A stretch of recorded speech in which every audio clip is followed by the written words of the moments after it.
Hi, everyone, and welcome to another edition of Yacht Crew Blogs right here on Yachting International Radio. My name is Ria. I am your host, and today I'm pleased to introduce Patrick Maflin from Marine Accounts and Mortgages for Yacht Crew. How are you? Very well, Ria. Thank you for having me on your show. I really appreciate it. No, well, the reason I have you on my show is because I saw an article that you wrote just the other day, and it's something that I had covered in January, February of 2020, and it was quite a shock to me that this was occurring. Now, this is what's going on in the industry right now. It's financial scams, and it literally is scamming the crew members that are coming up. Tell us a little bit about that article that you wrote. I mean, the article was born out of frustration, really.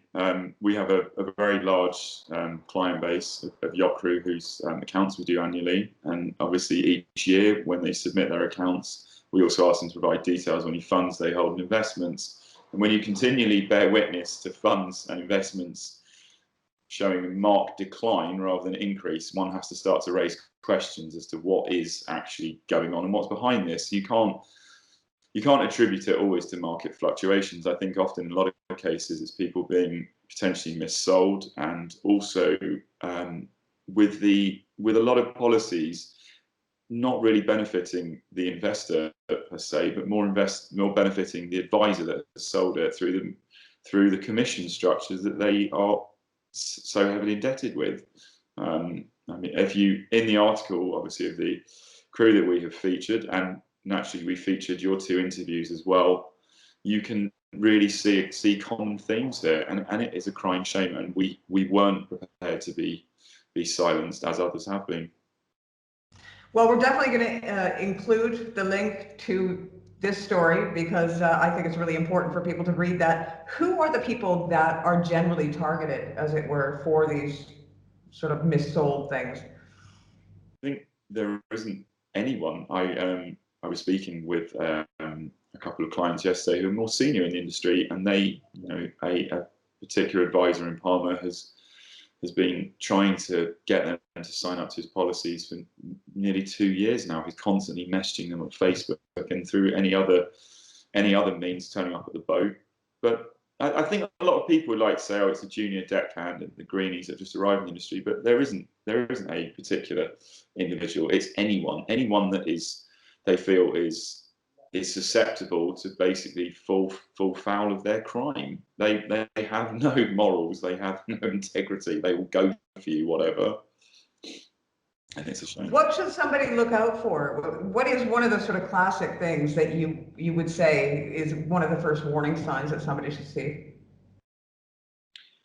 I think, it's the classic adage, isn't it? If the investment looks too good to be true, it probably is. Let's face it.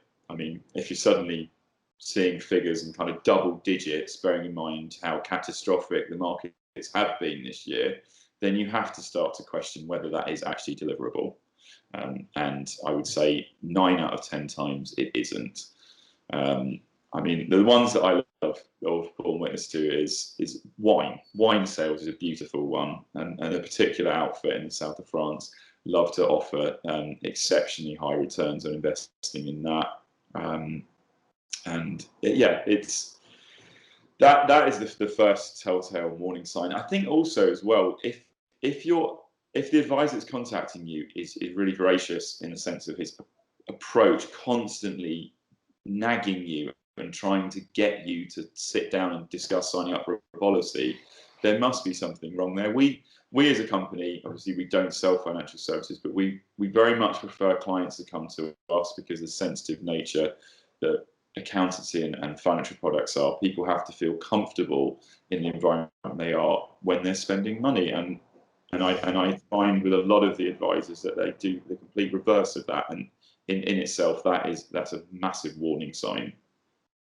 What would you say to those people that say, well, I mean, everyone in yachting knows these people and the captain invited them on board, so they must be trustworthy? With all due respect, I'm being a captain myself. I don't always think I was the most informed when it came to financial services and investments. I was good at my job, and I obviously went to university. But at the time, when I was in the industry, although I had a penchant for making money, I wouldn't necessarily, I was making the most astute investments at the time. So although your captain is very wise and knowledgeable in his particular field, financial services may not always extend to his field of knowledge. So do always be a little slightly circumspect with these things when being approached by an advisor on board. So what would you, as the marine accounts and as mortgage for yacht crew, how can you help somebody that has some issues?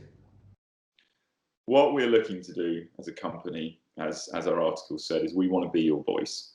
We have reached our limit with this. We've tried many approaches. We've tried diplomacy. I've sat with these companies and explained to them enough is enough. If you continue with your practices, I will speak out against you.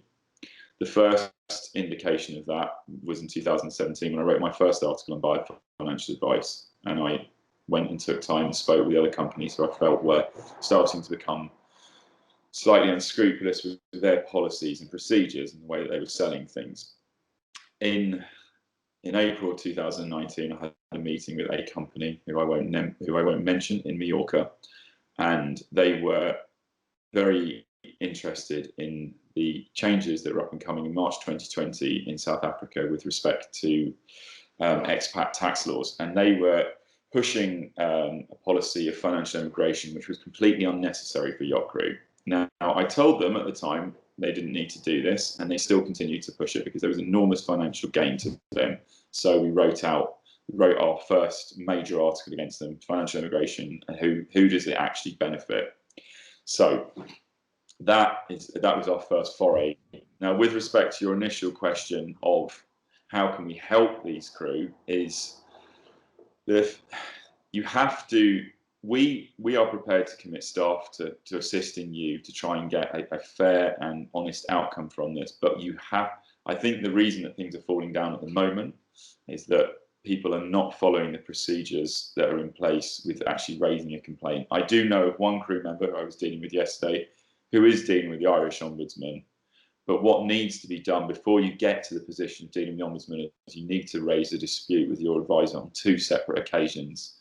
Now, if he isn't prepared to put it in writing, then as we find with many of them, then you need to record the conversation and tell the advisor that you are putting everything on record while speaking with them on the phone.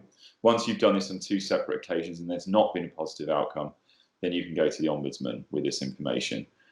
With the 2 key companies that we have our biggest grievance with, should we say, we know where they're regulated. They're regulated within Ireland and Luxembourg, both under MiFID II, both governed by EU law. If we can have enough complaints lodged, then they will have their license revoked, basically, and they will no longer be regulated or able to operate and sell financial services.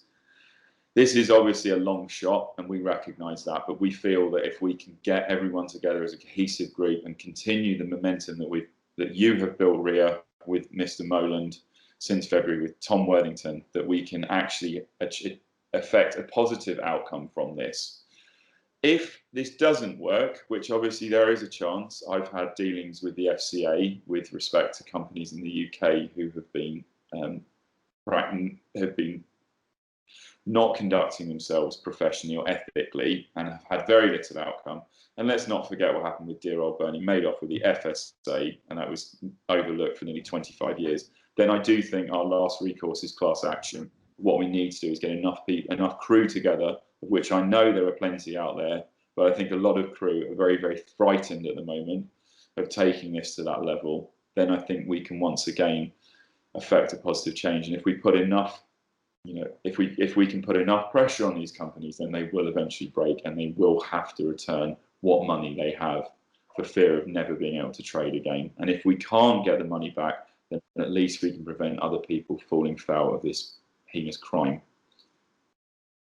Well, Patrick, you know what? I think there's so much to the story that we're going to have you back again. And I would like to maybe do a bit of a series with you in regards to what else to look out for, what options are out there, and maybe, have crew write questions and get answers anonymously, because I think a lot of people sometimes They don't like talking about financial investment. It's not really something that you chat with your buddy about. So the ability to anonymously have their question answered via this medium I would would like be to a great see option. I would like to see more crew sharing my hashtag avoid, avoid, avoid. If you feel like you've benefited from any of our articles, then start to share that and let's come together as a group. We are here to help you. We are your voice, and we will. We're doing our absolute utmost to stamp these people out. They have pushed me to my limit, and I've had enough with you.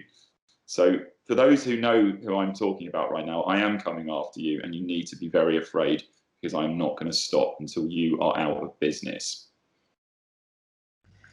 Once again, Patrick Maflin from Marine Accounts and Mortgages for Yacht Crew. Thank you so much for joining us here at Yachting International Radio.